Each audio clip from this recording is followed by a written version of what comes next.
कृषि, पशुपालन एवं डेयरी। दूध में प्रोटीन और कार्बोहाइड्रेट के अतिरिक्त पोषणदायक अन्य तत्व में सम्मिलित हैं।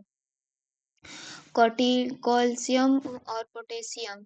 दूध में मुख्यतः जल, प्रोटीन, वसा, लैक्टोज, कार्बोहाइड्रेट के अलावा कैल्शियम और पोटेशियम की मात्रा अधिक होती है। शरीर क्रियात्मक प्रक्रम को सूचित कोशिकांग से सम्मिलित कीजिए और सूचियों के नीचे दिए हुए कूटों का प्रयोग करते हुए सही उत्तर का चयन कीजिए। प्रकाश संश्लेषण, हरितलवक, खनिज उत्ग्रहण, जीवद्रव्यकाल, श्वसन, सूत्रकणिका, प्रोटीन संश्लेषण, राइबोसोम। पौधे में प्रकाश संश्लेषण की क्रिया हरितलवक द्वारा, खनिज उत्ग्रहण जीवद्रव्य कला द्वारा, श्वसन माइटोकॉन्ड्रिया द्वारा एवं प्रोटीन संश्लेषण राइबोसोम द्वारा संपन्न होता है। निम्नलिखित में से कौन सा रूपांतरित स्तंभ है?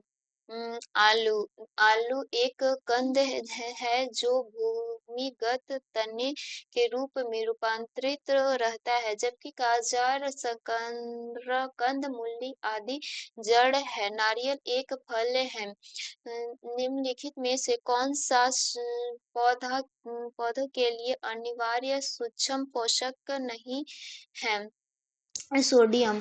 पौधे के सूक्ष्म पोषक तत्वों की मात्रा अधिकतर लोहा, मैग्नीशियम, तांबा, जिंक, बोरान तथा मॉलिब्डेनम की होती है।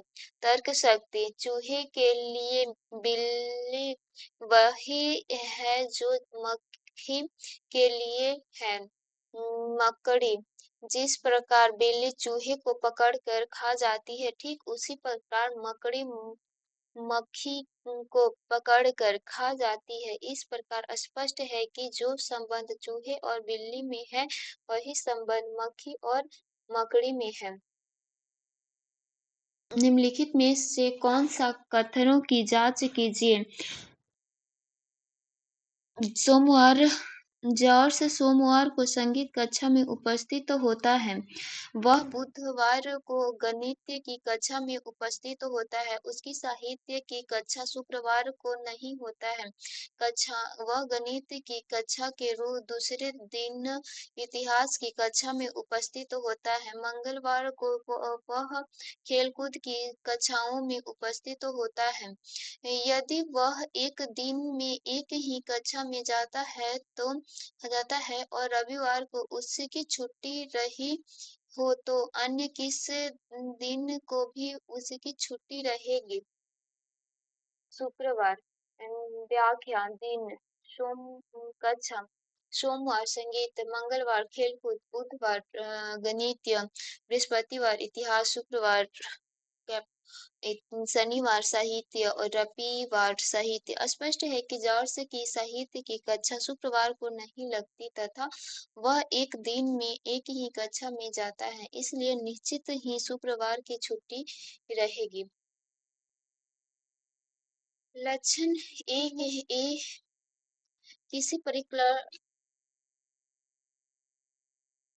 किसी परिकल्पना की दो महत्वपूर्ण लक्षण ये है कि उसका परीक्षण संभव हो और वह इस रीति से व्यस्त हो कि उसका खंडन किया जा सके। निम्नलिखित में से कौन सी परिकल्पना इन लक्षणों के रूप में है? बुद्धिमान व्यक्ति की स्मृति अच्छी होती है।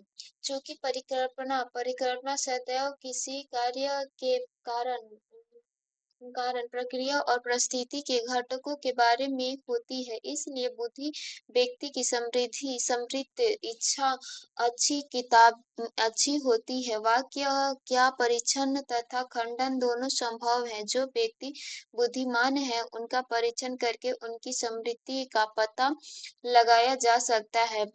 साथ ही साथ यदि कोई ऐसा भी व्यक्ति है जिसके समृद्धि अच्छी नहीं है परंतु वह बुद्धिमान है तो परिकल्पना खंडित हो जाएगी।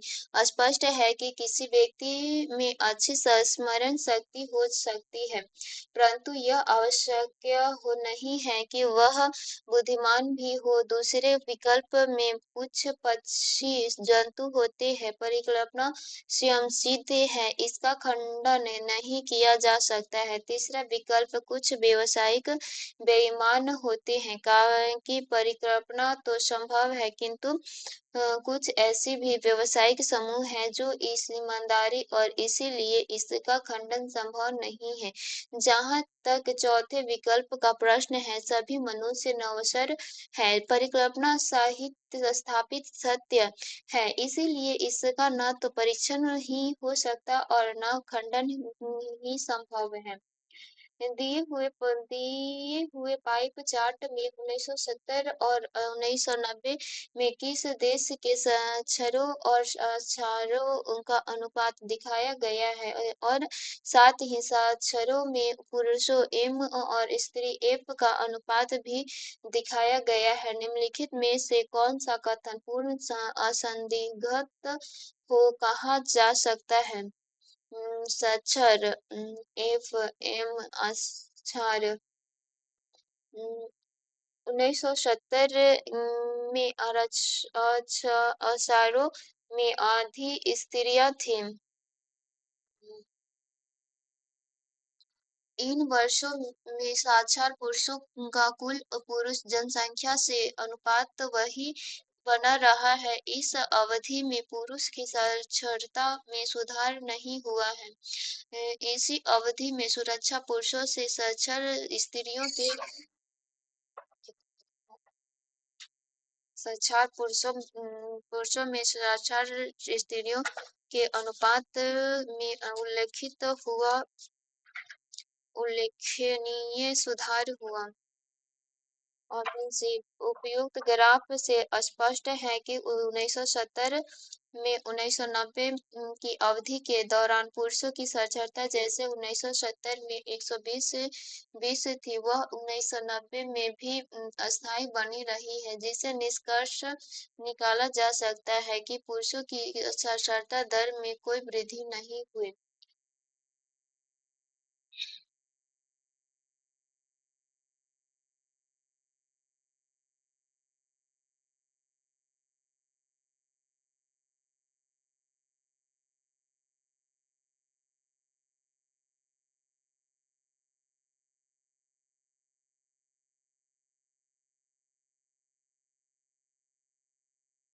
भारत में 1946 में निम्नलिखित में से कौन सा उपग्रह छोड़ा जाएगा। IRS-P3 भारतीय संदूर संवेदी उपग्रह IRS की एक ऐसी बहुउपयोगी तकनीकी है जिसके द्वारा वैश्विक स्तर पर भूमि के उपयोग फसल के क्षेत्रफल एवं उसके उत्पादन का समकालन बाढ़ एवं सूखे जैसी परिस्थितियों की चेतावनी एवं उसकी भयावहता का अनुपात मौसम के रूप अनुसार कृषि की योजना का क्रियान्वयन भूमिगत जल एवं खनिज का पता लगाना एवं इसकी मात्रा का अनुमान एवं संसाधनों का सर्वेक्षण मत्स्य संसाधनों का विकास एवं आकलन आदि की प्रामाणिक एवं विश्वसनीय जानकारी प्राप्त कर ली जाती है। भारत ने अपने स्वदेशी उपग्रह पर्यवेक्षण यान पीएसएल भी की मदद से 21 मार्च 1996 ईस्वी को सुदूर संवेदी उपग्रह IRS-P3 का सफल पर्यवेक्षण श्रीहरिकोटा रेंज आंध्र प्रदेश से करके आरक्षित प्रौद्योगिकी के क्षेत्रों में एक और कदम आगे बढ़ाया है। इस उपग्रह से मौसम संबंधी जानकारी में और अधिक वृद्धि होगी। निम्नलिखित कथनों पर विचार कीजिए। अधिकांश अंतर्राष्ट्रीय अभिकरण जो भारत के अंतरसांसनिक द्विपक्षीय कारकों के अनुसार विकास कार्यक्रमों के लिए राशि उपलब्ध कराते हैं, मुख्यतः देते हैं।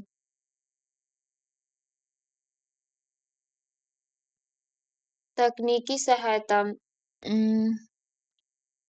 सुगम ऋण जो वापस चुकाने होंगे, अनुदान को वापस नहीं नहीं चुकाना होगा। अधिकांश अंतर्राष्ट्रीय अभिकरण जो भारत के अंतरशासनिक द्विपक्षीय करों के अनुसार विकास कार्यक्रमों के लिए राशि उपलब्ध कराते हैं। इसमें से मुख्य रूप से तकनीकी सहायता, सुगम ऋण जो ब्याज सहित वापस चुकाते हैं, अनुदान जो वापस नहीं चुकाने होते, जबकि गरीब निवारण के लिए उनके द्वारा खाद्य सहायता नहीं प्राप्त होती है। नीचे दिए हुए कथनों पर ध्यान दीजिए। 1995 के अंतिम दोनों में भारतीय हॉकी का सितारा बुलंदी पर माना जाता था, क्योंकि भारत ने 1995 में अजलान शाह कप जीता था। भारत ने पाकिस्तान को दक्षिण एशिया फ्रेंड खेलों के फाइनल से हराया था। भारत में जब एक तक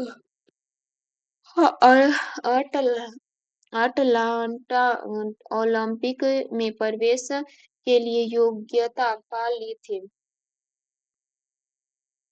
इस कथनों में एक और दो सही हैं।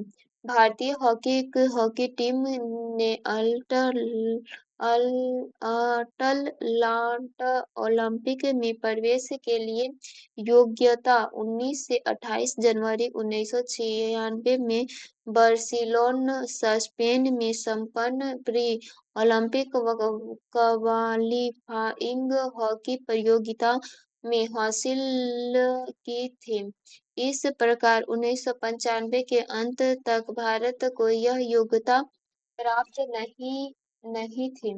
विश्व स्वास्थ्य संगठन के अनुसार आज के समय में सर्वाधिक संख्या में लोगों के प्राण लेने वाला रोग है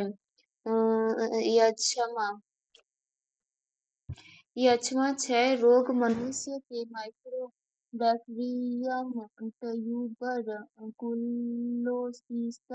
जीवाणु से होता है। इस रोग में मनुष्य का फेफड़ा प्रभावित होता है। जवाई, खांसी, दुर्बलता, श्वास फूलना, बलगम आना तथा धूप के रक्त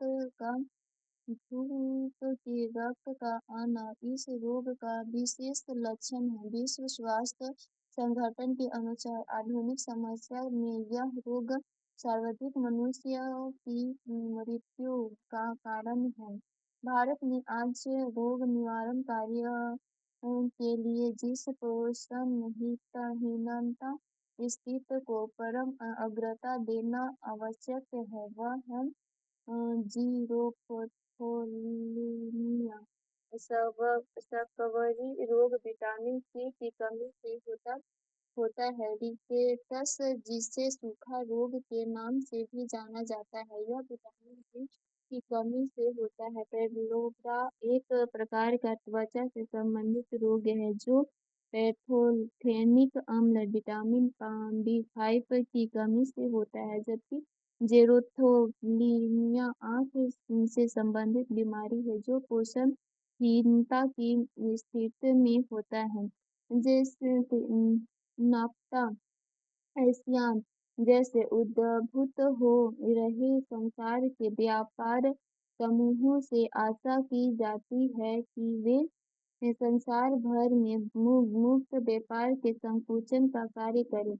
विश्व व्यापार संगठन द्वारा निर्धारित रीति से मुक्त व्यापार का संवर्धन करें। सदस्य देशों के बीच प्रौद्योगिकी के अंतर के अवसर प्रदान करें। उत्तर और दक्षिण देशों के बीच कृषि पणियों के व्यापार का संवर्धन करें। ऑप्शन बी सही है। नाफ्ता, एशियान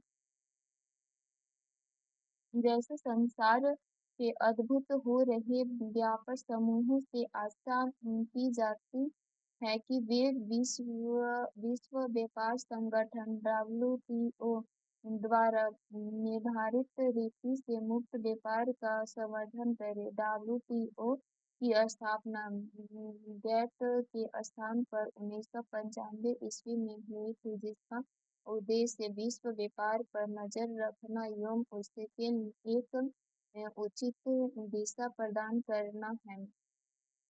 विश्व व्यापार संगठन की स्थापना के पीछे निम्नलिखित में से कौन कौन से उद्देश्य थे?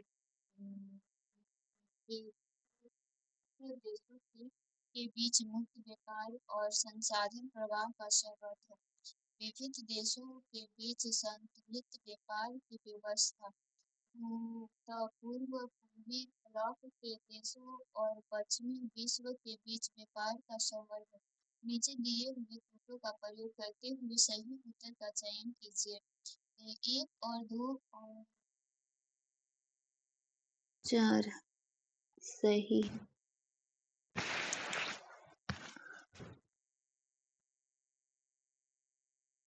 विश्व का व्यापार संगठन की स्थापना 1 जनवरी 1995 ईस्वी को की गई थी। डब्ल्यूटीओ की प्रस्तावना में उसके उद्देश्यों को निम्न प्रकार से स्पष्ट किया गया है: पर्यावरण संरक्षण एवं उसकी सुरक्षा करना, सतत विकास की अवधारणा को स्वीकार करना, जीवन स्तर में वृद्धि करना, पूर्ण रोजगार एवं प्रभावपूर्ण मांगों में व्यापक परंतु ठोस वृद्धि करना, वस्तुओं के उत्पादन एवं व्यापार का प्रसार करना, सेवा के उत्पादन एवं व्यापार का प्रसार करना, विश्व के संसाधनों का अनुकूलतम उपयोग करना।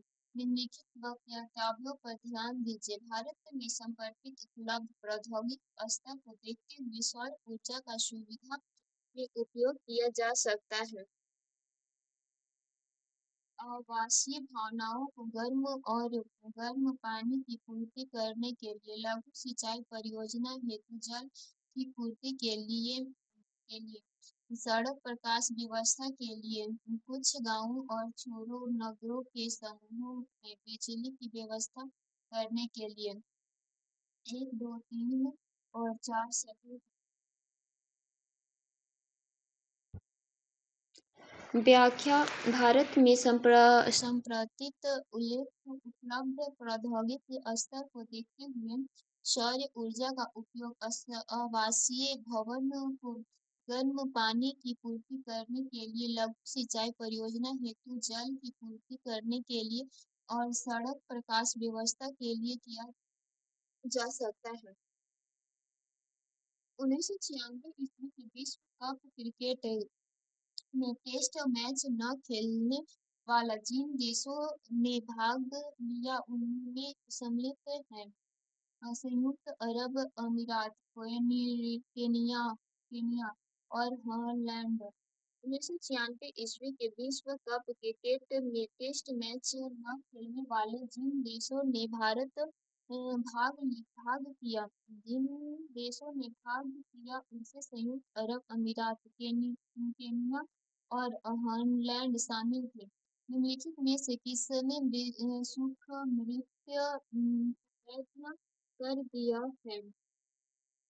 अमेरिका में टेक्सास ने सुख मृत्यु आत्महत्या से आसे है। ऐसे रोगी जो असाध्य रोग से पीड़ित होते हैं और कष्टदायक स्थिति में पहुंच जाते हैं, जो स्वेच्छा से सुख मृत्यु को प्राप्त कर सकते हैं। ऐसे करने पर यदि किसी कारणवश वह जीव बच जाता है तो वह आत्महत्या का आरोपी नहीं माना जाएगा। अमेरिका के टेक्सास प्रांत ने सूक्ष्म मृत्यु को वैध घोषित कर दिया है। निम्नलिखित में से कौन सा आधुनिक टैंक है? अर्जुन। भारत का आधुनिक टैंक अर्जुन है, जिसका विकास रक्षा अनुसंधान एवं विकास संगठन के द्वारा Bharat heavy electronics limited, Bharat earth movers एवं अवाड़ी स्थित भारी वाहन फैक्ट्री के सहयोग से किया गया है। यह एक 150 अश्वशक्ति एवं 55 टन भारत वाला टैंक किसी भी हमले को झेलने में सक्षम है। यह रात के अंधेरे में भी कार्य कर सकता है। इसे 7 अगस्त 2004 को सेना में शामिल कर लिया गया था। पृथ्वी जीवन से जमीन पर, आकाश जमीन से आकाश में मर जाने वाला प्रवेशपात्र है। निम्नलिखित में से किस रचना को लेकर हाल ही में विधि फीचर फिल्म बनाई गई थी?